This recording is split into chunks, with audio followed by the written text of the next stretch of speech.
Madam President, thank you very much today. And I rise today to introduce the Hard Rock Mining and Reclamation Act of 2015.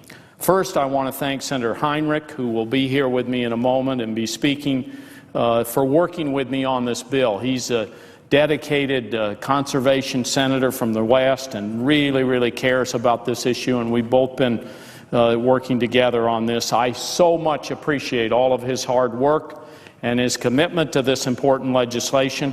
And I also want to thank Senator Bennett and Senator Wyden, thank them for their support and hard work on this bill.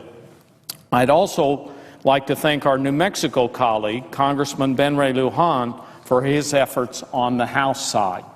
We are proposing this bill for one reason: to reform the mining law of 1872. It is a matter of simple fairness, it is a matter of common sense, and it is a reform that is long overdue. The 1872 mining law played a historic role in the settling of the West. It encouraged mining for silver, gold, copper, uranium, and other minerals on public lands. It helped the West to grow, but there was a price, one we are still paying. It did almost nothing to compensate the public, it did nothing to protect the environment, and it did nothing to require mines to clean up the mess. Did nothing to require those mines to clean up the mess. The legacy is clear. Thousands of abandoned mines, contaminated land, polluted streams, costly cleanup, and taxpayers stuck with the bill. We have a 19th century law which is totally inadequate to 21st century challenges. The spill at the Gold King mine earlier this year tells the story. With terrible damage in my state and in other states and in the Navajo Nation, this is a disaster on many levels, to our water, our economy, and to our culture. Mistakes were made at the Gold King mine. We have to do all we can to make sure they are not made again, and to make sure that our communities are fairly compensated for losses. That's why Senator Heinrich and I introduced the Gold King Mine Spill Recovery Act of 2015. But the Gold King mine disaster is also a wake-up call. The mine is still there, the owners are not. There are up to 500,000 abandoned mines in our country. They are a ticking time bomb. They are leaking toxins into our rivers and streams in the West, and have been for decades. It will cost tens of billions of dollars to fix this. Anywhere, the estimates say, from $20 billion to $54 billion with a B, billions. A mining royalty will bring fairness to taxpayers and help pay for the cleanup.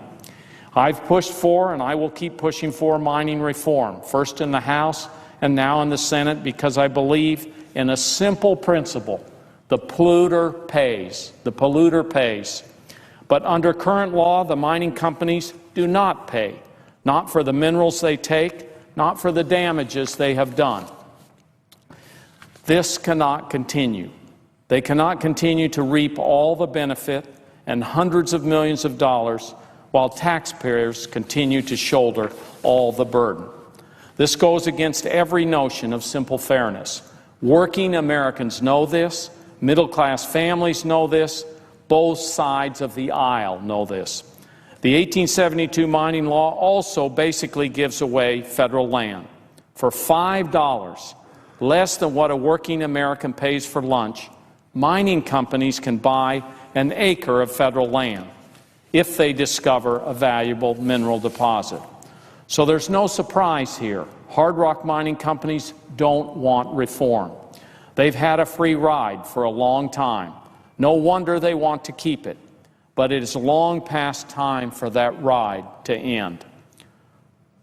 Coal, oil, and gas companies have paid royalties for many decades. Hard rock mining companies, including foreign mining companies, should do the same. Our bill will require that they do that. It's not a radical idea. The oil industry pays a small fee on every barrel of oil. The coal industry pays a small fee on each ton of coal. And the sky has not fallen in. And when disasters happen, from oil spills to abandoned coal mines, these industries bear some of the cost. Madam President, history may explain why the 1872 law was created, but it's hard to see now why it should continue. What began as an effort to settle the West has become a gravy train for multi-billion-dollar companies, and not just American companies, but foreign ones as well. We know that taxpayers are getting shortchanged. We just don't know how much. In 2011, I asked the General Accounting Office for the numbers. They couldn't say. Not only do the hard rock mining companies not pay, they don't disclose. And under current law, they don't have to. Not how much they extract from federal lands, not where the minerals are sold, not the overall value, and at the same time, oil, gas, and coal brought in $11.4 billion in federal revenue. We need to get this done. We can't keep asking working Americans and struggling communities to foot the bill while mining companies reap the profit. Madam President, let's be clear.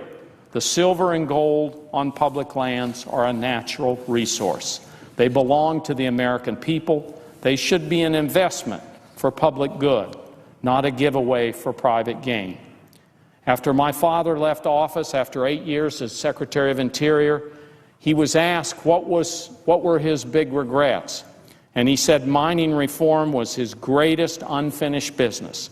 50 years later, we still need to do this, and we still need to do it now. We have an outdated law, special treatment for the profits of large hard rock mining companies is not a reason to keep it, at least not to the taxpayers of my state. It's time to stop giving away the store. It's time to reform the mining law of 1872. It's the right thing to do. It's the fair thing to do. I urge my colleagues to support this bill, and let's get this done.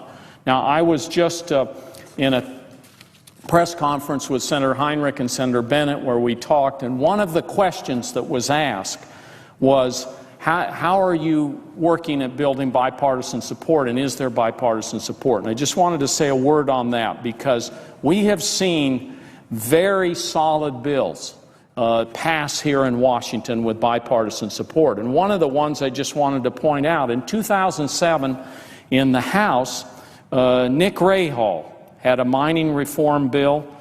He had Republican co-sponsors by the name of Wayne Gilchrist and Representative Christopher Shays. 24 Republicans in the House passed that bill, 244 to 166. And Paul Ryan, who was in my class when I came into Congress in 1998. We arrived here at the same time. Paul's now the Speaker over in the House. Paul Ryan voted yes for mining reform back in 2007 on this Rahal bill. And so I think if you look at the history here, this is a bill where we need to work with both sides of the aisle, and I hope and wish Senator Ryan, Congressman Ryan and Speaker Ryan the best, and I hope you'll join us in this effort to reform this long, outdated law. And with that, I see my good friend and partner in this, Senator Heinrich, on the floor, and so I would yield the floor at this time.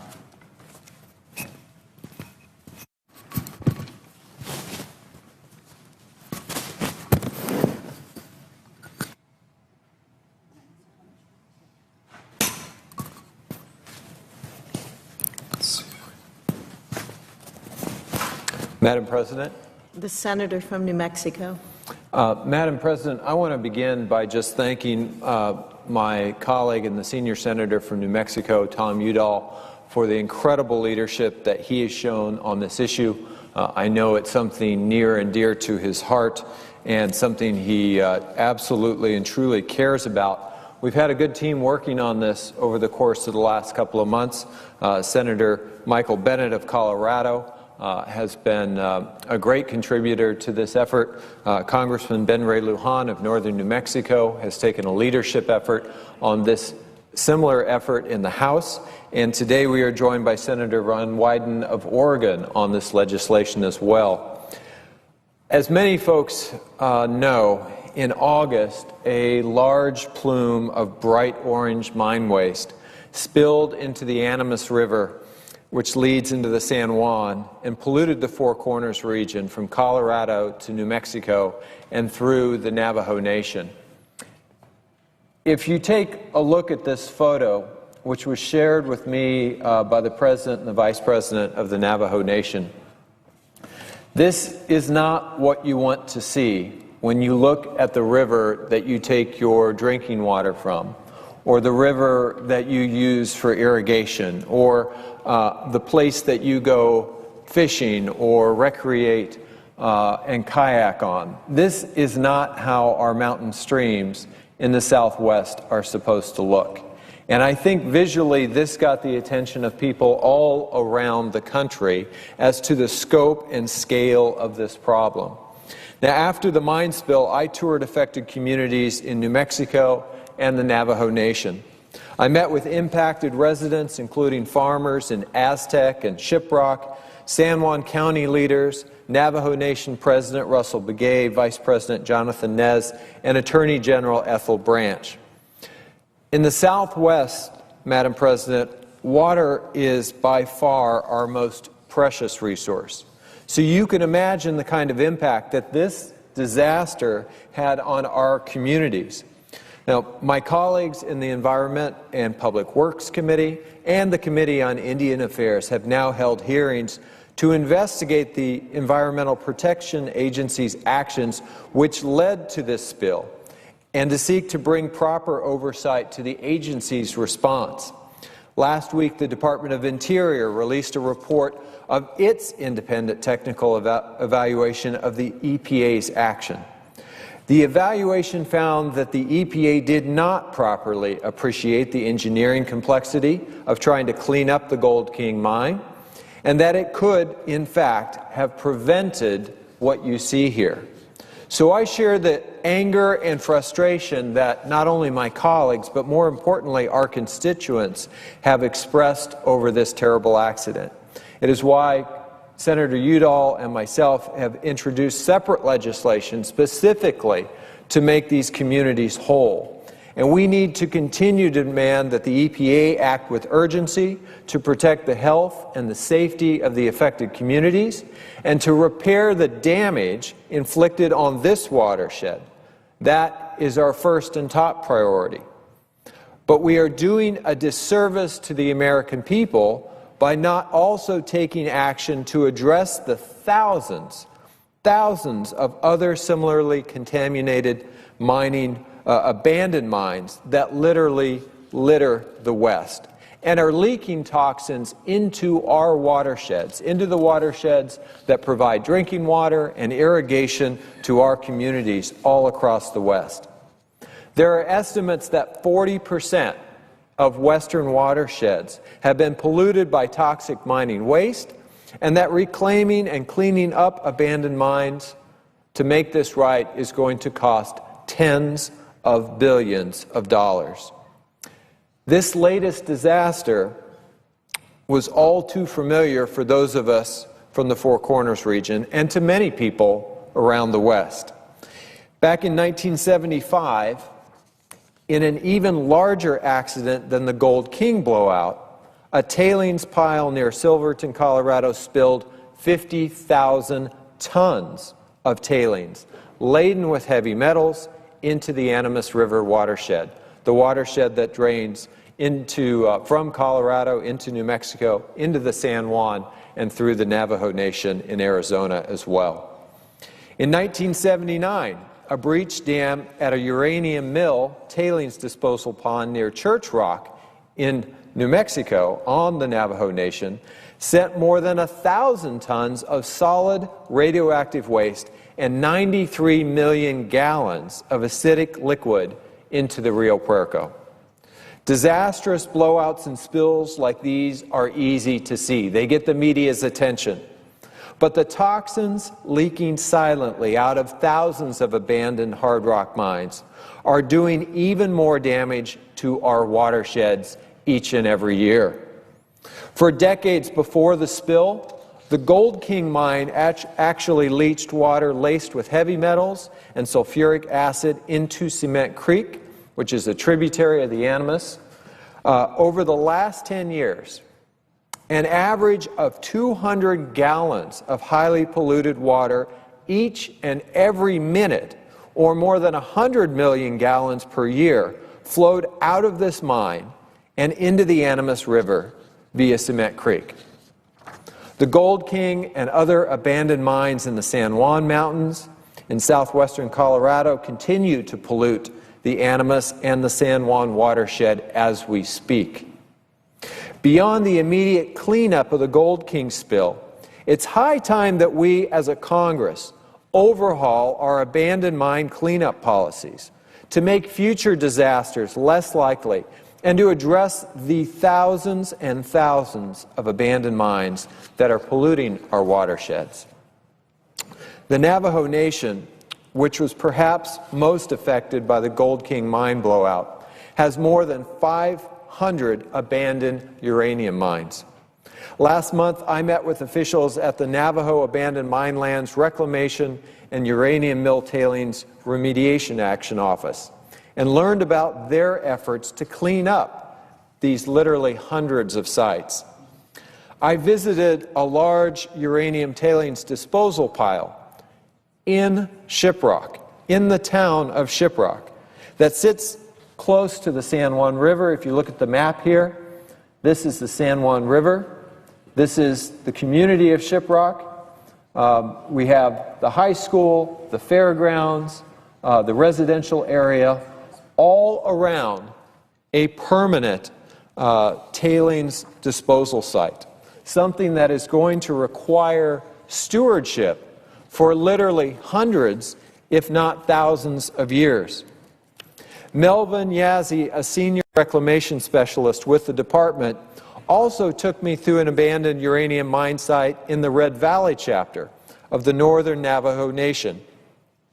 Carrying a Geiger counter, he showed me the abandoned mine and a nearby house that was constructed using materials contaminated with radioactive materials. Here you see Mr. Yazzie with his Geiger counter. Now this is obviously no longer occupied, but it gives you a sense for the impacts to members of the Navajo Nation, who some of which literally had their homes built with the spillover, the rock materials that came out of these mines and lived with that irradiation each and every day. Now, the Navajo government is doing its best to address this legacy of uranium mining and milling, but I can tell you that they do not have anywhere close to enough resources or the funding necessary to clean up the waste from decades and decades of uranium mining. A large reason why the Navajo Nation lacks adequate resources and why communities all across Indian country and the entire West are dealing with pollution from abandoned mines and lack resources is that we have not updated our federal laws on hard rock mining in 143 years. 143 years. Now, during the era of Manifest Destiny, the federal government encouraged Americans to settle newly acquired lands in the West by passing laws like the Timber and Stone Act of 1878 and the Desert Land Act of 1878, laws like the Homestead Act that my grandparents took advantage of. Some of these laws gave away public lands and resources to private users with no strings attached and often no price tag attached. The General Mining Act of 1872 came along during this era of unrestrained Western expansion. It allowed individuals and companies to claim ownership of minerals in the public domain, minerals owned by us as a nation: gold, silver, copper, uranium, molybdenum, and others, simply by locating a mineral source, staking a claim, and paying $5 for an acre of land. Miners did not have to consider environmental impacts or make plans to clean up the waste that they left behind, waste which has created the pollution and the contamination that we confront today. This law drew thousands of people to the West. My father, my mother's father, both made a living working in hard rock mining. But short-sighted policy also left behind a scarred legacy on our lands. Unlike other 19th century Western settlement laws, which have long since been reformed or replaced, the Mining Act of 1872 remains on the books today. While developers of resources like oil and natural gas and coal all pay royalties to return a fair value to taxpayers for our public resources, hard rock mining companies still mine publicly owned minerals for free. For free. And we still don't have a plan to address a century of pollution from abandoned mines. We desperately need to bring our mining laws out of the 19th century and into the 20th century. And that's why I'm joining my colleague from New Mexico, Senator Udall, my colleague from Colorado, Senator Bennett, Senator Wyden of Oregon, as well, to introduce legislation to reform our outdated and ineffective federal policy on abandoned mines and on hard rock mining. Our legislation will require that reasonable royalties and fees from hard rock mining be used to create a dedicated funding stream for cleaning up mine waste. A reclamation program that will allow states and tribes and nonprofit organizations to collaborate on projects to restore fish and wildlife habitat affected by past hard rock mining and to repair watersheds that are the very center of our economies in the West, the source of our essential agricultural and drinking water supplies for Western communities up and down the spine of the Rockies. This legislation will also reform the permitting process for new mines. Hard rock mining companies will need to protect water and wildlife resources and to provide financial assurance that they can actually fund reclamation, cleanup, and restoration efforts after their mines close, so that in the future we don't have this legacy of abandoned hard rock mines. These are simply common sense reforms. Reforms that, frankly, Congress should have adopted decades ago. Now, I appreciate the value of the hard rock mining industry. My own family has benefited from it, and I recognize that the industry continues to provide good-paying jobs in states throughout the West. Some mining companies are already stepping up to help clean up old waste sites. So I look forward to working with industry stakeholders to find practical ways to bring our policies into the 21st century. We cannot wait for more disasters like the Gold King mine spill for us to act. We cannot continue to do nothing while thousands of abandoned hard rock mines drain toxic metals into our rivers and our water supplies and our drinking water each and every day. We must come together and press forward for pragmatic reforms to our outdated federal hard rock mining laws. Madam President, with that, I would yield to my colleague from Michigan.